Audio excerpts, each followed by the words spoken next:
we're talking about fraction and decimal conversions. So, we are looking at how to generate equivalent fractions and decimals, which means they're equal to one another. So to get from a fraction to a decimal is fairly simple. You divide the top / the numerator by the denominator, which is the bottom. I call this top in, bottom out. The reason for that is because it's the top divided by the bottom.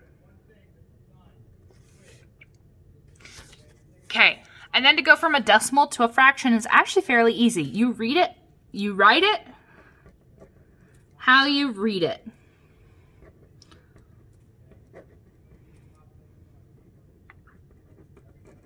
So in other words, if I have 5/10, I write it as 5/10.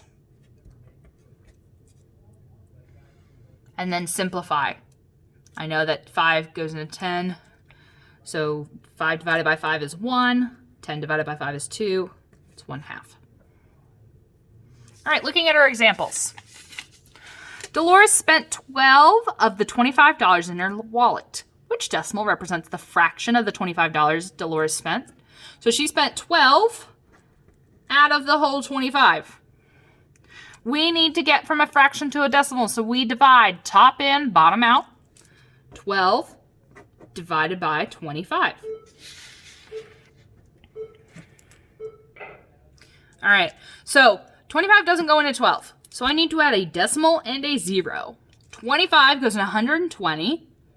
I know, okay, 25, 50, 75, 100. So it goes in 4 times. Subtract 100, I'm left with 20. Add a 0, bring it down. So 25 goes into 200. I could also think of this as $2. I know 8 times. Subtract 200, I'm left with nothing. So I know that it is 48 hundredths, and so my answer is C.